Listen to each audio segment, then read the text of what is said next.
Hi, my name is Kevin Fleming from Grupo Mariana. I'm the chairman, the founder of and developer of Playa Mariana here in Nicaragua.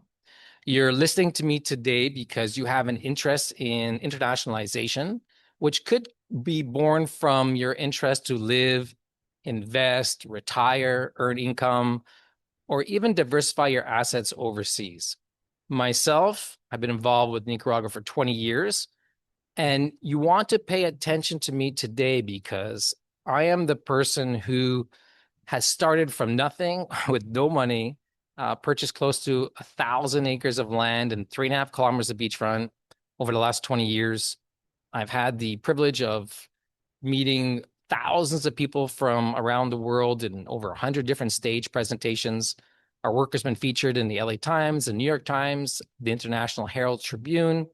We've worked with team members, global team members of over 30, 35 people with names such as Nicholas Design, that's Jack Nicholas, Wyndham Hotel Group, Kemper Sports, Earl Swenson Associates, Land Design.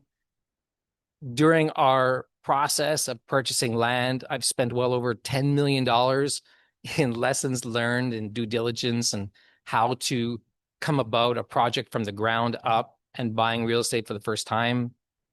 In addition to that, and probably most important, why you should listen to me is I was brought to Nicaragua from a local Nicaraguan that I married, but I didn't marry her in Nicaragua. I met her in Vancouver, Canada. So I'll give you the short story in the case that you don't already know. It was 2003, August. I met a woman, and she literally took my breath away the first night I met her. And within 5 minutes, she told me that she was graduating university. She was in her last year and she's moving to Nicaragua. I knew what that meant. She was not interested in some guy picking her up at a restaurant and getting involved in a relationship because she's leaving. But that didn't stop me. So as soon as she said that, I said, crazy people aren't scared of anything. Tell me more about Nicaragua. 3 hours later, okay, 3 hours later, meeting her by chance that evening, I was in love with the concept of Nicaragua. And so it wasn't too long after that, we went on a first date. It was 4 months later in January, I asked her to marry me in 2004. And in November of 2004, the same year, I got married in Nicaragua. My first time stepping into a Latin American country. All I had was a suitcase for a month, preparing for a honeymoon destination and a wedding abroad, carrying my wife's wedding dress, which I hadn't seen at the time, and dropping into country and getting married. And actually, there was a civil wedding and a church wedding. So, an amazing experience. And since that day, we have been on the hunt for real estate, not so much now, but back then, to create an international project in Nicaragua that, from a North American standpoint of view, due diligence being the most important, we could provide the security for people to buy real estate. So that is a very short story. There's a lot of stories in between. Now, you're here today because you might be a real estate investor. You might be a real estate agent looking for listings. You might be seeking to park some capital outside of the country, but at the same time, use a property that you want to buy and stick it in a rental program afterwards. You could be looking at the idea of international investment as a retirement destination. So you have some time on your hands to plan ahead and buy something now and hold it to later. And that is generally where most people fall into the category who are going to watch this presentation and watch this video to the end. Now, you're here because you may be drowning in information, and my job is to shortcut that process for you, distilling 20 years of experience into something that is verifiable and you can rely and depend upon and put a process in place that's going to help you move forward. And that's why you want to listen to this, because at the end of today's presentation, and certainly when you watch presentation 1 and 2, in challenge day 1, I help you to understand how to shortcut the process of looking at 100 countries down to 3. And I was really trying to distill the concept that more information is simply not better. What you need to be thinking about is eliminating information and applying a filter. And that filter has a certain number of criteria that you want to look at. And what does criteria mean? It could mean like a paved road or non-paved road, or an hour from the airport, or 3 hours. solid things that are really important to you. It could even be schools for your kids or hospitals, in case you need a defibrillator, where you're going to go for an emergency. Hard criteria that will quickly help you eliminate at least 75 out of 100 countries within 5 minutes, so your brain doesn't get overwhelmed.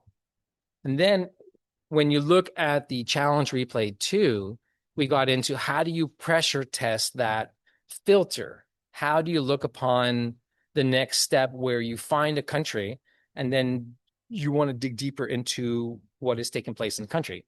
And we focus a lot on safety, but the idea around safety in day 2 was to help you understand that safety is not just, is it dangerous in the country? Safety, as it applies to buying real estate, safety to me is one, yes, that's part of it, the safety of the country, but more importantly is structure.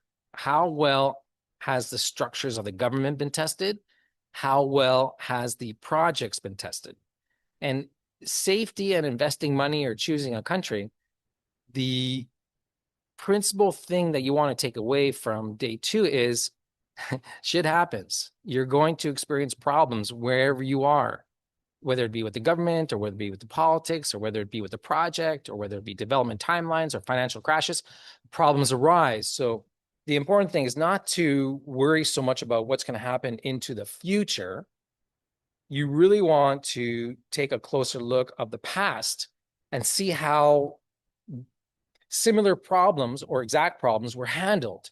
Did the structures of the government or the development or the project survive? What did they do? Because that is a really good predictor of what's going to happen into the future, because problems will arise. So you can't come into these international waters thinking that everything is going to be perfect. Now, before we continue, whether you're watching on Zoom or for my audience on TikTok, I'd like to know what you think about that. Does that make sense? If you could type a Y into the chat or give me a heart or like, show me that you're engaged, you're watching this, that makes sense. And then I'm going to get into today's presentation right now, which is day 3. And this is very interesting because yesterday, I had this plan. That the first day was how to take the world and break it down into 3 countries. And then within those 3 countries, what are the things you should look at to overcome safety? Because it's usually the number one objection. So being that I've talked to so many people and we've sold so many properties and we have so much land, I was about to get into the due diligence process today and talk about all the things that you really need to know when buying land, because this presentation today, you're listening to me wherever you came from, because this is the one country away challenge. And you might apply that to living and investing, but more specifically, how to buy real estate overseas and avoid the common mistakes that people make, because that's my specialty. I'm the expert there. And being that I'm a real estate developer for the last 20 years during all kinds of crazy times, okay, good times, bad times, financial crashes, smear campaigns, pandemic, COVID, we've been through a lot. I'm going to tell you what no real estate developer or real estate agent wants you to know. I keep saying that because it's really, really important, because it may not only be because they don't want to tell you, but they may not know what to tell you. And the problems that I've seen over the years, they really come from you not knowing what you don't know. Of course, right? You've heard that before, right? You don't know what you don't know. And so I'm trying to help bring some things to light that just give you a different way of looking at things, thinking about things, and having an open mind. So dialing back, I was going to talk about due diligence today, but I changed my entire presentation last night. I made 5 notes, 5 questions that I'm going to literally ask myself and answer as best I can, and give you some personal examples along the way how they relate. Now, yesterday I kind of got off topic a little bit, but all the information was good. So I'm going to try and stay focused and direct. So your time today it's going to be worth it. So I want to get started right away. Is everybody ready? Is everybody ready? You ready in chat? Give me a check mark, a yes. Type yes into the chat. Show me you're active. Otherwise, I'm going to lose you. All right. You need to be interested in this stuff. So today is about the number one reason why most developers, including me, have not sold more real estate than we have. And it's because of the spouse, whether it be the husband, whether it be the wife, whether it be the kids. Normally what happens is you find something to investigate and you go about doing it all on your own. And you get to the point where you want to buy, okay, and we're talking about buying real estate, so I'm going to focus on real estate. You get to the point where you want to buy, and then this big, huge objection comes, all right? And it's the spouse, all right? And they're like, no, don't think so. Too much money, too risky, too far. You've heard all the excuses, I'm sure. For those of you that are watching this presentation, anywhere from around the world, you've probably heard that. In fact, I can tell you, I've heard that excuse 3 times in the last 3 weeks. And that's what it is. It's an excuse. But it's more than an excuse. It's a signal. All right. And so today, the entire framework of the presentation, okay, I don't want to say it's how to convince, persuade, sell, manipulate your spouse into agreeing with you. That's not the premise of today. The premise of today is how do you approach things in a way in which is respectful, not to convince, okay, but to provide safety and security and protection to your spouse in the information that you found, because both of you are right. Both of you are looking at things from your own perspective. One might have more information than the other. Most certainly, the perception that each individual is going to have is going to be different. And there needs to be a process to come together. All right. So, what we want to try and avoid is the hype on headlines, their narratives that people might see, the preconceptions that the individual has. We want to get down to more evidence-based research and looking at what that evidence is and what that signals. So the first part of today really is to help you become signal literate, literature, signal literate. That's what I want to say. Okay. So the goal here is to talk about what signals do experienced investors watch, okay, that the media ignores. Okay, so that's the topic here. The topic here is how do you, sitting from wherever you are, watching this or listening to it on a podcast, or what do you look for within countries that are going to help you notice the real things that are going to be valuable for you to know? Here's a prime example. Yesterday, I'm in Nicaragua. So in Nicaragua, and I want to be clear, you're watching this presentation right now. We're only into it a few minutes. There's nothing for sale at the end of this presentation. There's nothing for sale, even at the end of day 5. So you can relax. Don't feel like you're going to be thinking like, I know he's going to sell me something. I know he's going to sell me something. There's nothing for sale. This is just pure information to help you. Okay. So I lost my train of thought. Okay. So getting back online, the signals to watch out for. Yesterday, I was talking to an individual, and from a Nicaraguan standpoint of view, I was really excited about the entire highway that's going through the country. It's an amazing opportunity for the country. But putting aside the highway, what that really means is it's infrastructure. The number one signal that you want to watch for, that capital moves into country first before the headlines come after, right? Because the media reports on what happens, but it's the capital that determines where and what things are going to.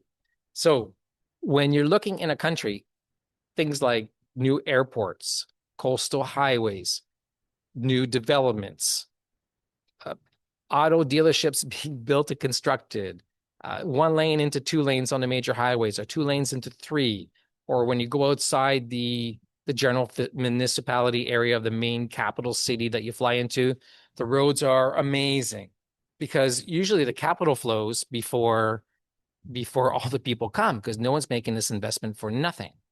Now, there are other market signals that you can pay attention also. All right, so that makes sense, right? Can you see how if you look for where big infrastructure is being spent in a country, that's a really good signal to watch for. So when you start to eliminate 100 countries down to 3 and you start applying your filter, that look for infrastructure and a signal, that's part of your filter, okay? You're looking for signals, because very quickly you'll find out what are the major construction projects in the country.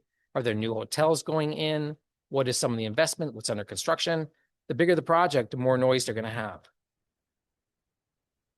Now, to add to that and staying on the experienced investors, yesterday I touched upon it.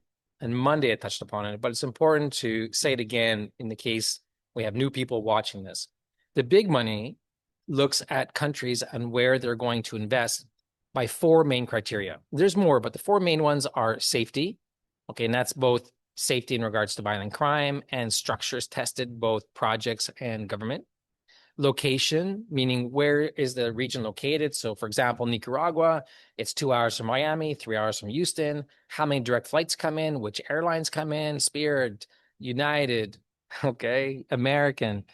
They look for those type of things because you want to be able to move people easily.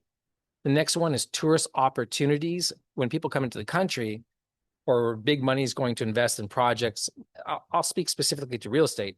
They want to know that people aren't going to feel trapped simply staying within the resort development or the community that they're going to be in. There are things for people to go out and do. All right. So the more things there are to do, the better that country looks upon people putting money into projects. And four is that foreign investment. Is the country attracting foreign investment into the country? Are they bringing in capital from, let's say, from a Nicaraguan standpoint of view, a lot of money from China? If you're looking at other countries, where's money flowing into and where's it coming from? That's a really good sign because it shows confidence within the country. Now, that's a lot to kind of absorb. All right. I had to go around the world, and attend 100 stage presentations and been to a lot of conferences to distill all that. But it doesn't matter what conference you go to, when you peel back those layers of the onion, that's what they're talking about there. So put those in your filter of things to look for. Now, I want to clarify.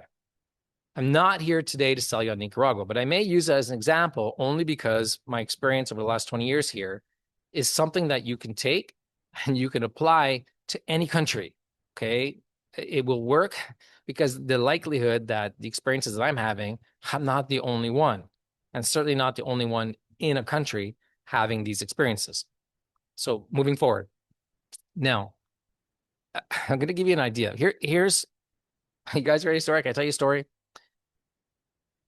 When you're looking to buy real estate in a project, yesterday I talked about the importance of asking the question, where's the money coming from? So I'm not going to cover that again. You have to watch the replay.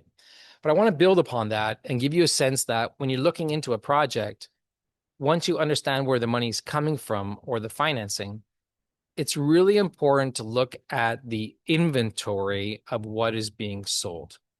And that's important because, for example, let's say you want to buy a beachfront lot, and the beachfront lot is one of 100 of the same typical types of product, or it's a golf course lot, or it's a ranch lot. And your objective in buying real estate might be for an investment to sell it. So you need to look at the amount of inventory that's going to be for sale to really see what is your competition when you want to resell it. Will you be reselling it against other people in the market? Or will you have paid $50,000 or $100,000 for a property? The market has tanked, and the developer still has 75 lots out of 100, and now he's selling the lots for like $25,000 because he can. And then you're stuck with your property. One of the better pieces of advice that I can tell you would be it is really good to buy inside developments or international property when the limited amount of inventory is really scarce. It's because you're not going to be in competition with the developer. And in the resale market, it's going to be easier and quicker for you to sell your property, providing the market is there, all things being equal. All right. So that's just a little tip, a little pro tip when you start looking at real estate. So experienced investors look for that. But not only that, but the money that comes in to fund these developments, they also look for that in the development of the master plan and how that master plan is created to create uniqueness that will differentiate the particular project that you're interested in versus others, which brings more value. Now, tomorrow, pay attention, we're actually going to my site in Masachapa, Nicaragua, and I'm going to be giving you day 4 live due diligence. I'll be walking around the project and really explaining to you why due diligence matters, what are the questions to ask, so you're not going to want to miss that. But when you go back on the replays of day 1 and 2 to catch up, you're going to quickly realize some of the things that I said where this builds upon, and it will come and make a lot of sense to you. All right. And we've had a lot of investors over the years, especially big money investors. I remember, let me tell you about a story. This is a development story. Okay. In 2009, I still remember it was about April, May 2009. This was after the financial crash. And we were no different than many of projects that suffered from the lack of a market to sell into, and people with money had the surplus inventory of product on the market. So I figured what would be a good idea is to attract an investment bank. And so my wife thought I was a little bit nuts because this was after the crash. Our funds were tight. We maybe had $40,000 in the bank from a company standpoint of view. Like we just spent $7 million. And we got caught with our pants down with $2.5 million in contracts and cash flow that got wiped out overnight when the crash came. So I found this investment bank that was really popular at the time. The name was Convex Capital. And I contacted them, explained to them my situation. They were like, yeah, wonderful, great.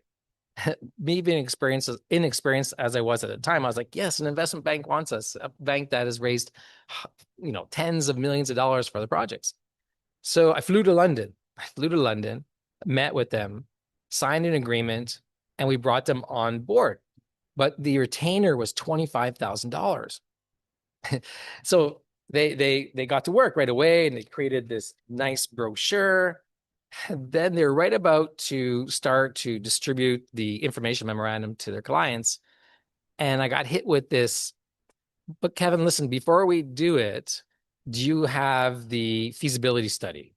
And if you're not sure what that is, it's about a 50-page document that looks upon your project, outlines the components and the elements into a financial spreadsheet, compares that to the market intelligence of the region and other similar projects like you, and they present it to their investors. And I was like, nope, don't got that. I mean, I knew what it was unofficially, but not a 50-page thing professionally done by King Sturge or I'm going blank on the name of the company. It's even bigger in the United States. CB Realty, I think, something like that. So of course I contact them and I get a quotation, and these things cost $50,000 to create. Can you imagine that? I just paid $25,000 and they want 50 more. I didn't have 50 more. Okay. I barely even had $10,000 left in the bank after my trip to London. In fact, if you talk to my wife, she'll thought that was a huge mistake. It turns out she was right. So, but it did give us a lot of good information in creating what it is that we knew went into the program. Then I was just able to create it myself. Now, I tell you that story because when you're looking at a development for purchase, understanding where the money comes from, the signals of investors, when you see investment banks getting into a project, it's a good thing, but it could be a bad thing as well. And the key caution point there that no one will tell you is most of the projects that are financed or you're going to raise capital that's going to bring it into the project, that's going to give you some security, that's going to get built, is really based upon a lot of leverage that the individual equity player is using. And depending upon the equity player, they could have a lot of money, but it could just be in the forms of lines of credit. And so you got to watch out for that. So it is a signal that things are great, but understanding what goes on behind the scenes and the questions to ask and just dig a little bit more will do wonders to help you feel more confident. It doesn't make everything absolutely secure, but it will help you to feel a little more confident that, okay, other people are looking at this, right? So I share that with you. So does that make sense? Everyone understand signals? I want to move on because we got a lot of ground to cover. But those are signals that the media ignores. And the takeaway there is the media reports on what happened, following the capital and where the money goes. That's what's going to happen. And when you can position yourself earlier, the better, because when you come in later and it's obvious, by the time there's proof, it's usually too late. By the time there's proof, you're picking up the leftovers of whatever was available, and that spread in return is minimized. The risk is also minimized because you might see what it is that you want to buy and you feel more comfortable. But as I mentioned before, comfort is not safety. Okay. And safety is not familiarity. That's a whole different ballgame and a whole different world. All right. Does that make sense? If that makes sense for you guys on TikTok, say, yeah, give me a yes, yes, yes. For those on Zoom in the chat or watching this replay, a comment. If you understand what I said makes sense. If it doesn't, push back. I'll be glad to clarify that information. Now, I want to move on to Okay, how does family fall into your decision making to buy property overseas that goes beyond the safety of is there good schools there or great hospitals? Now, this is where this is where moving into a country. This is maybe not so much on the purchasing part. So I'm going to put aside the investor part because this is the one country way challenge. And before you buy product in country, you're certainly gonna have to like want to like the country. So let's dive into this. Having lived in Nicaragua for over 10 years, having lived in Panama for over 6 months, having lived in Mexico for 4 years, the last 20 years, I've lived in 5 different countries. I have 4 children, 2 born in Nicaragua, 1 born in the United States, 1 born in Canada. I had a local Nicaraguan wife, and I've learned Spanish from the ground up. So I come to you right now with some experience of what I see. And the important thing with family and schools and hospitals, when you first start looking for property, you're going to be looking at statistics of safety, statistics, but you need to get out of the statistic mode and try to understand what's happening in the day-to-day mode.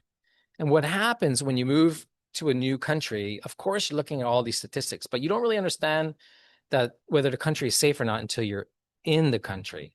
And you actually forget about those statistics and you start living day to day what it is you experience. And you forget about that stuff.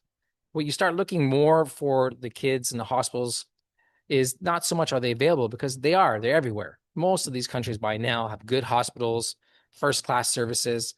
You're not going to have any issues. They all run a little bit differently, some public, some private, some more expensive to get in than others. I'll give you an example. In Mexico, I remember going to a resort weekend my wife booked for us. And on the second night, she got like violently ill. And here we are. We live in Mexico. We live in that in Nuevo Nayarit.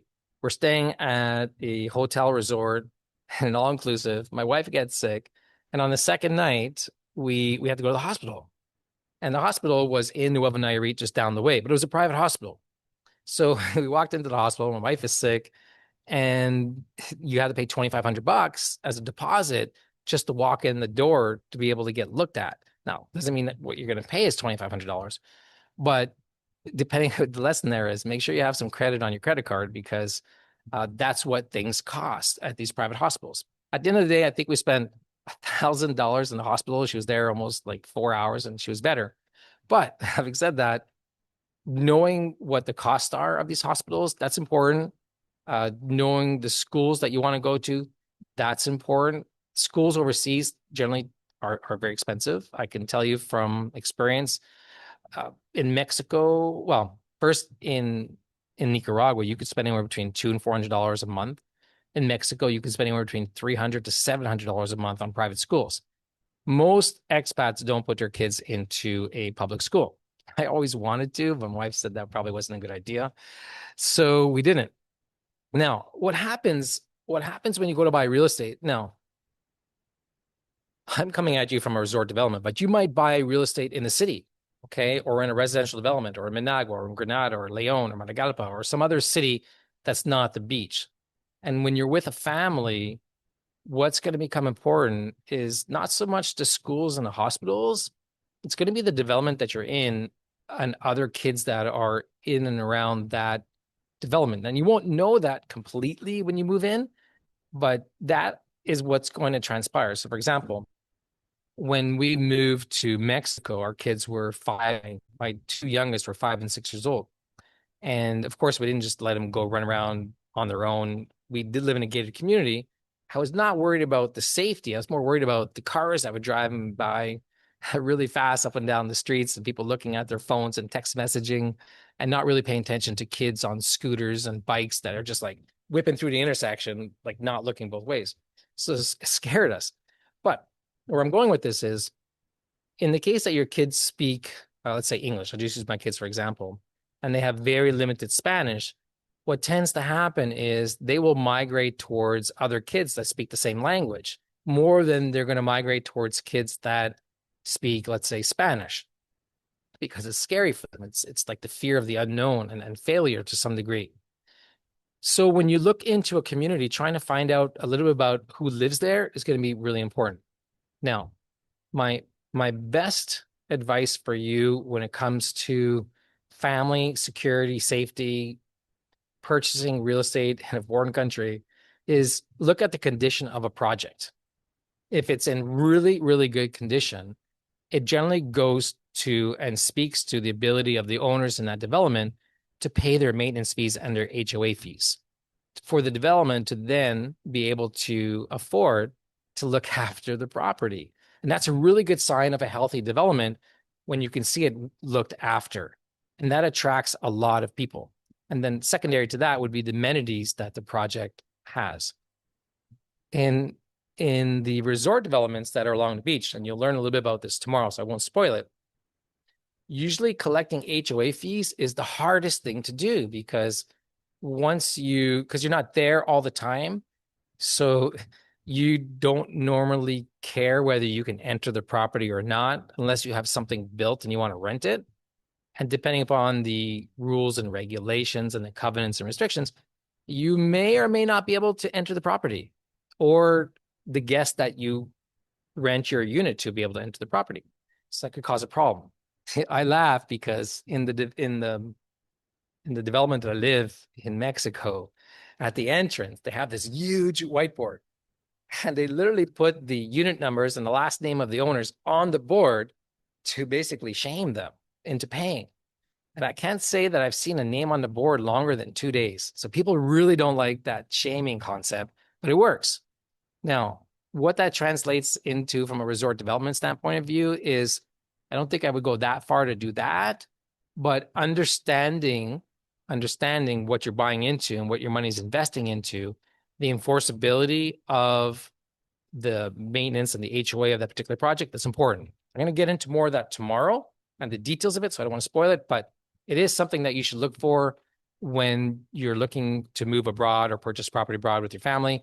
Look at the condition of the property. And you might think that's obvious, but when you go outside and see other developments that are in lesser condition, the rents are lower, the property valuation is lower, the occupancy rate is a lesser percentage. The ability to resell a property takes longer. So those are all criteria factors that you're going to want to know and be involved in. So does that make sense? If you guys like that and that makes sense and it's something that helped you, it may seem obvious. There's obviously more details I can get into about that, but the key goal there is, remember, this is about talking to your significant other, your spouse. The premise is you don't want to be arguing or convincing or persuading or manipulating someone into agreeing with you to move or buy real estate in a foreign country. These are facts that you just need to know. So when you come at your spouse from a logical standpoint of view, you're simply presenting the information. All right. Because when you're going to get that pushback from your significant other, it's generally not because they don't want to hear what you have to say. It's because what you're saying, you're trying to convince them when they're feeling unsafe, and it's not going to work. And I've seen this happen time and time and time again. And to some degree now, I'll give you an example. As a real estate developer, it is my preference getting on these Zoom calls. Well, let me go back. When I started, there was no iPhone. Okay. Does anybody know? This is a good, who can tell me in the chat what year the iPhone came out? All right. Or on TikTok, you could type into the text. You can show me who can guess what year TikTok came out. What year the iPhone came out? Because that's how far back I go to give you an example of what I'm going to tell you. I'm going to tell you. And the year was 2007. Back then, the only way to communicate with people was by phone, all right, or email. And even email wasn't that popular, but it was the primary mode of communication for individuals. And going to conferences, traveling around the world in person and meeting people. And usually, sometimes the couple together are at a conference, most times not. So when you met someone for the first time or you saw them, it really was after they put a deposit down and or came into the country and you met them for the first time. And then you get to talk to people together.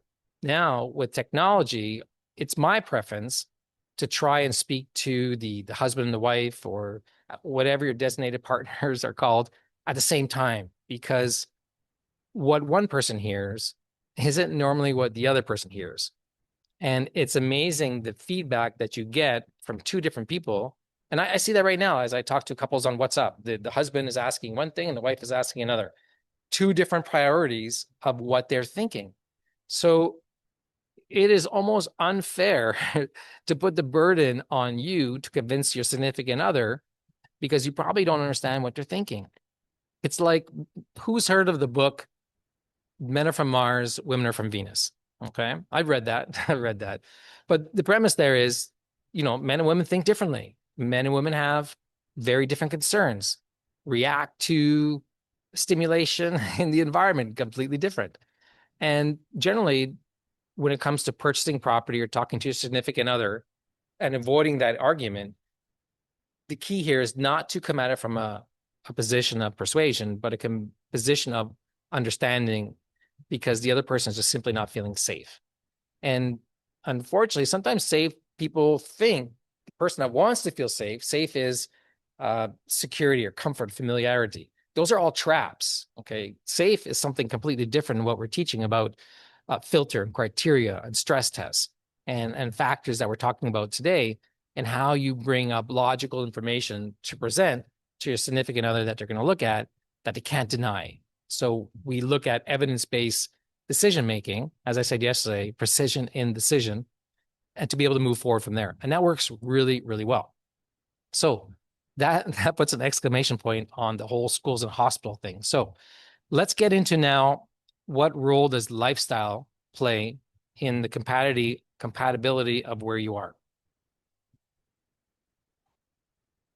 I had this conversation the other day about an individual that was unhappy with a location that they were in.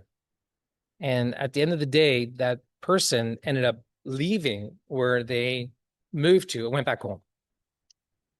And I was curious why they did that. And so we kept communication, was talking to them.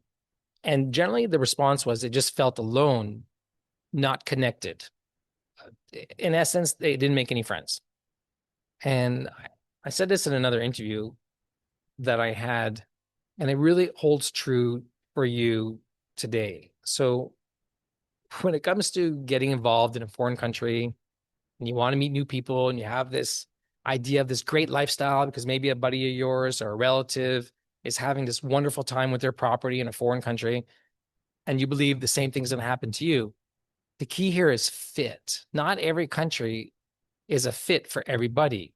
Not just following someone else's plan is the plan for you. All right. And to build upon that, what happens in these countries, the smaller the country, the more private the communities are.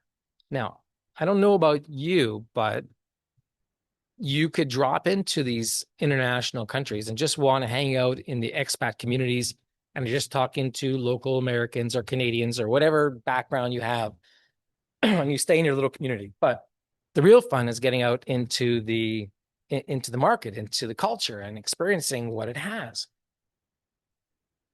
I could tell you, culture is like a drug. Okay, you want more and more of it. And what happens is, it's kind of really interesting because, and you need to watch out for this.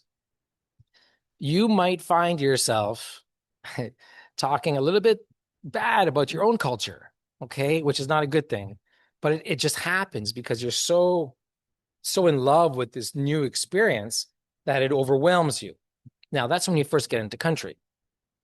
When you move there and the reality of day-to-day life starts to set in, as I said yesterday, your routine starts to play an important part of where in which you're going to choose your development. But to go beyond that, when you're looking to fit in and you have a lifestyle that you're active and you want to be amongst groups, when you don't take the initiative to go up to strangers in these foreign countries, whether it be locals or the expat communities, you really can't expect them to invite you, because that's not how it works. Okay. Even in a group environment, you could look for group nights or introduction nights or welcome parties, and that might be an exception. But if you're just hanging at home waiting for your phone to ring to invite you to some party where you want to meet more people, unless you go up to those people and say, like, hey, what time can I show up at? Or where's the party? Or is it okay if I bring a friend? You're gonna get bored, disillusioned, lonely. And moving back home is not failure. Okay. A lot of people I talk to who move back home and they don't succeed in the country where they are, they feel like they failed or it didn't work or the country sucked or it wasn't right for me. But it's not that. It just simply means that it was the wrong country and you didn't maybe make an extra effort to get into the culture and introduce yourself the way in which you wanted to be received. And that goes back to the first day when I talked about the criteria and the filter is quickly eliminate 50 to 75 countries just by determining what culture you want to end up in. Like I said, whether it's Chinese or it's Filipino or it's Vietnamese or it's Nicaraguan, meaning Latin America, or it could be European and Spain. Pick your culture and wind down the countries from there. But the lifestyle compatibility of where you are should be something that you pay attention to, because if you're looking to move somewhere or buy property somewhere, that's going to determine the market of the people that are going to be attracted to you. Now, this challenge that you're in today, this video presentation, wherever you're watching it from, it builds upon day 1 and day 2. So there's some key critical things that not understanding or not knowing by itself, it might seem like that's hanging out there. So I really encourage you to watch day 1 and day 2 so you understand where that builds upon, because we talked about the market selection of a project, the branding of a project, the ability to resell your project and who's going to want it. That was all really, really important information that we covered yesterday. All right. So I'm going to close on that question. So does that make sense? Does it make sense that when you want to choose the place where you want to live, that you need to, at least on your part, exercise some discretion and get out there and introduce yourself, not expect people to come to you, and that you don't quickly judge a country that it wasn't right for you because nobody came and talked to you. All right. And when you go back home, you don't go back home with your tail between your legs like you failed. It just may have been may have been the right fit for you. And you'd be surprised if you go back to the same country with a different mental attitude and you start seeing things in a different light, you might just experience something that didn't happen the first time. You're going to be glad you did. Now, let's go on. Let's go into more real estate. Let's dial back on the lifestyle stuff, all right? Because that's important. We're about midway through the challenge and midway through today's presentation. And so I'm really going to focus now. We're going to shift a little bit now to real estate and what does it mean to choose land before the headlines. And then I'm going to end the presentation where how you explain this whole thing to a skeptical partner. All right. So that's where we're going. All right. That's where we're going to land the plane. But let's focus on how you choose land before the headlines. Okay. Now, when you see the headlines, as I mentioned before, it usually means not that it's too late, because some people love those headlines because it provides comfort to you. But I'll repeat it. Comfort means that you're arriving late to the party. And arriving late to the party means that you're picking up the leftovers of what is available. And how you choose that land before the headlines dates back to the capital and watching it where it moves. Now, I'm going to really push in now. I'm going to assume you know what country you want to be in. I'm going to assume that you have some idea now how to look at projects and a country's political system to assess the structure and how well it performed during difficult times. I'm going to assume now that you're at a position where you've done some research, you like what you've seen, and you're ready to dig a little deeper. But what does that mean? What it means is you're going to have to get down and dirty and pick up the phone or get on a Zoom call and talk to people. Now, how do you go about talking to projects and developments around the world? Very, very difficult. That's where narrowing your countries come into play. I'll give you an example. In Nicaragua today, I spent 3 months looking at 9 different countries across Latin America and Mexico. And I analyzed every single region of the country, compared all the home sites, lots, and condos, looked at over 2,000 real estate listings, to get a sense of what the hell was going on in the marketplace. I generally do that every year because things change quickly. And from a Nicaragua specific standpoint of view, or let me dial back, nobody does that. It's impossible. You're not going to spend 3 months doing that. It's simply not going to happen. So you hope to God that you can find information out there that'll quickly distill that, whether you have to pay for it and it'll be worth every cent, providing the information is good, or you get it for free. So in our case, I'm not sure how you found this challenge, whether it was on Facebook or any of the different areas that we're promoting, or you're on our list because you're interested in our real estate, or you got one of these things, which was called the Nicaragua Brief. And this type of information, and this goes back to how you choose line before the headlines.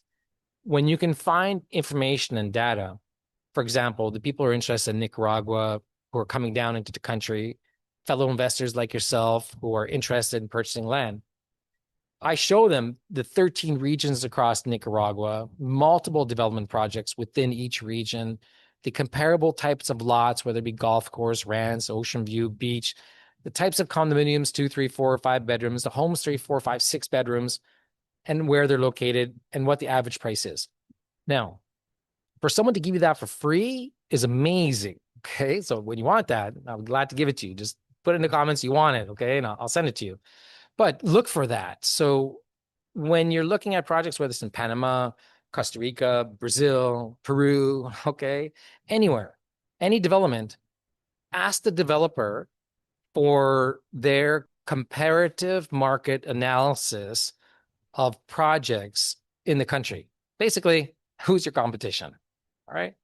They should be able to supply that you with no problem.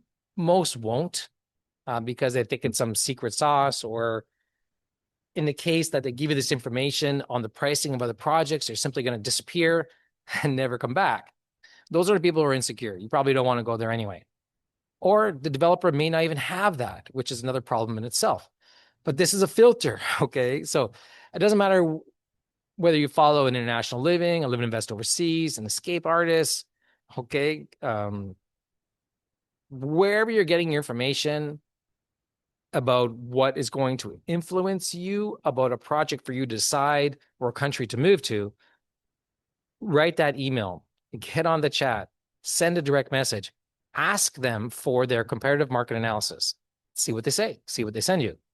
Because when they send it to you, you just saved a whole bunch of information. You saved yourself a whole bunch of time, and you have all the information condensed into one spot.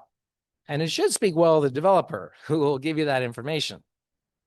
Now, it's not to say that you should just buy from that developer because they gave it to you, but it's a filter, okay? So that's a way of finding out information before the headlines, because once you determine what country you want to be in, or a couple of countries, it won't take long for you to figure out what's going on inside that country, all right? You may not know exactly where the investors are putting money, but you'll definitely know where the government is putting money to be able to see if that's a signal for you, like we talked about in the first point of this presentation, that you want to pay attention to. Now, headlines. It's funny because I thought about this question last night, and then I was doing some sample research around the internet just on that question, what's happening in different countries. Now, I kind of already knew, but I wanted to see what comes up on Google search. And what I found was, this is my own shameless plug. Okay. So you have to excuse me. I like it. I'm proud of it. In Nicaragua, I'm really happy that back in September, there was a company called One Media, and they were acting on behalf of the LA Times. And they went and came into country for close to 6 weeks, and they did an exhaustive country profile on different industries and what's happening and all the investment and the investment opportunities that are taking place in Nicaragua. And they've done this in other countries as well. So wasn't just a first thing in only Nicaragua. But from a real estate standpoint of view, we're one of very few that I was interviewed to get my take on the country and what is happening. Now, this is not to say you can go read it. It's online and it's about Grupo Mariana. But the important thing here is we talked about how do you find land before the headlines. When you're looking at projects within a country, when you dig deep, you can very quickly begin to realize that the barriers to entry are really high. What does that mean? The quickest way to see what's happening in a country is not by just Googling anything. Generally speaking, you could probably look up a Coldwell Banker, a Remax, um, Century 21, any of the big real estate players that may be operating an office in the country. And generally, they will have most of the listings of the bigger developments on their site. Now, it doesn't mean those are the only developments taking place, but it'll give you a quick sense of what is happening. There are other things you need to be cautious about that I talked about yesterday, and I'll talk more about tomorrow about selecting the right real estate agent. But you'll at least see product that is being resold in the marketplace, and sometimes even new product that's coming into the market. And I want to key in on the last part of what I just said. I said new product coming into where? Into the market, because that's the new construction stuff. So it's very easy to go buy something that's already built. I'll just assume you have a budget and you have a price range and you have a comfort zone, and you'll just pay whatever price is there, and good luck to you. Okay. There's things you should know, but good luck to you. But for the most part, the people who we're talking to today or watching this video are likely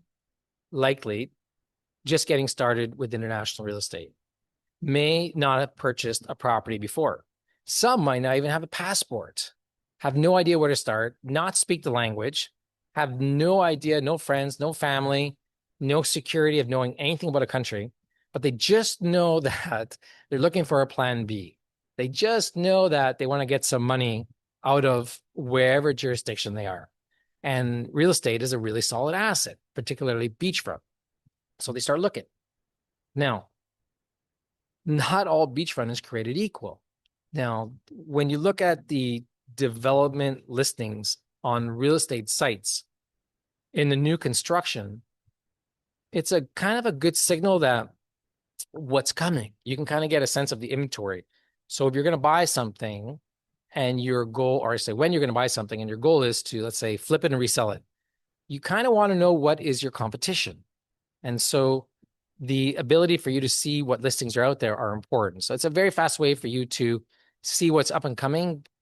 And then the projects that look interesting are likely the one that's going to capture some attention, might attract some capital into the future, or start building upon what it is that they've already started to finish and go further. Now, I think that's enough for land before headlines. It kind of, the goal here is just for you to remember that when you see those headlines, it will give you comfort, but you are a little late to the party. Okay. If you want to get in before the headlines, you have to do a little bit of research and take a little bit more risk, but it's going to be worth it, providing you want to get the property of your choice in the development that you want, in the location, and the product availability that you can purchase within your budget. All right. Now, let's move on. The last part of the presentation today that I want to answer for you is, how do you explain this whole process to your partner? And I've been building upon this and cluing in on some of the details. But the real process here is, don't try to convince your partner. Get your partner online with whoever you talk to that convinced you. Okay. Because whatever you say, okay, it's going to go in one ear and out the other. And you're more than likely not going to address the issues that you want your partner to know, because they're thinking about something else. You're not a mind reader. So having your partner on a Zoom call like this with the developer or the real estate agent, the ability to interact and get questions answered immediately is very, very helpful. So you shouldn't be the one trying to convince your significant other, because I can tell you probably 80% of the people fail.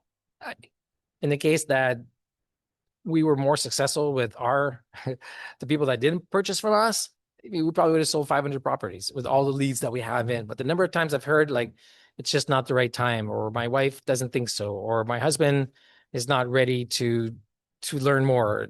I'm just too busy. So many excuses.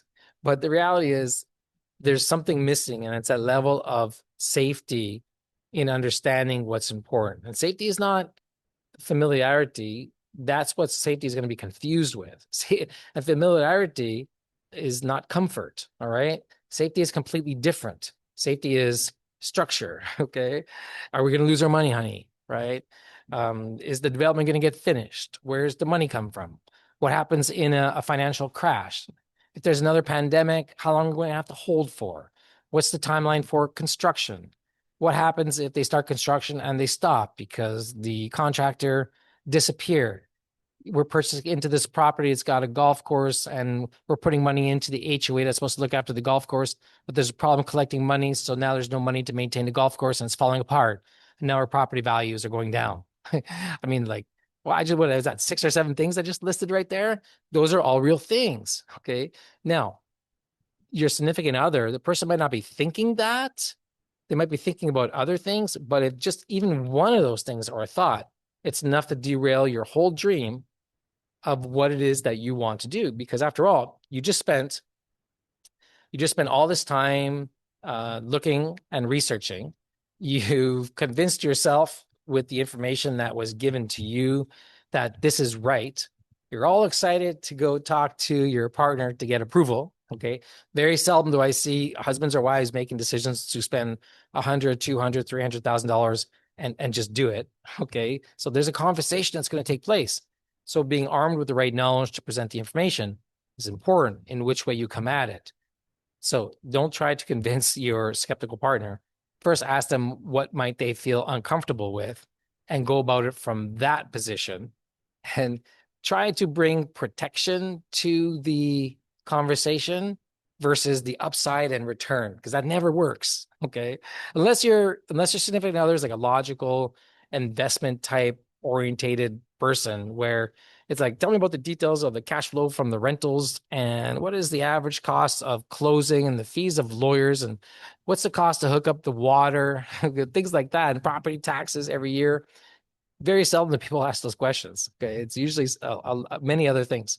So I'm going to end there because that's enough information. We covered like signals to watch for going into the country. We talked about the lifestyle compatibility of when you're inside the country. Is this right for you? The safety in the schools and how that plays into the part of selecting where it is you want to go. I talked a little bit near the end, just to recap, talking to your partner as I say goodbye to the audience and the audience on TikTok and the people watching. And for the people watching this replay, I'll remind you again, if you're just joining in late, you're fast forwarding to the end. My name is Kevin Fleming from Grupo Mariana. I'm a developer in Nicaragua that's working on a project called Playa Mariana. That's our 923-acre resort with 2 kilometers of beachfront, 8 kilometers outside of Masachapa along the coastal highway that's currently under construction. I've been a developer for 20 years, married to a local Nicaraguan for 20 years, been involved in Nicaragua for 22 in regards to international real estate development. We've had the fortunate pleasure of traveling around the world, presenting Nicaragua to 100 different properties, providing Nicaragua at 100 different stages. We've been featured in international press, such as the LA Times recently, and the New York Times, the International Herald Tribune. We have approximately 66 clients that invest over $10 million, transferred over 100 different titles, and everything in this one country away challenge. Okay, I'm so excited. This one country away challenge is to help you learn how to buy real estate overseas safely, quickly, easily, and more importantly, avoid the common mistakes that people make. And I'm here and have been here behind the scenes, trying to share experiences that I've had behind the scenes that likely nobody's going to tell you, and give you some tidbits of information that are going to help you to, one, avoid the mistakes, but 2, also understand that there's 2 worlds going on in real estate development. There's what you see in the pretty brochures, and there's what happens outside of that, all the crap that goes on that developers have to deal with, both good, bad, and indifferent. So with that, I'm going to bring this presentation to an end. Once again, thank you for watching the presentation to the end. I encourage you to go down below in the comments, and when you have additional questions about the single most important question you have about real estate, enter it into the comments or the chat or wherever you're watching this, and keep an eye out for the replay because that's going to be out soon. So thank you very much. I'm Kevin Fleming signing off. Have a great day.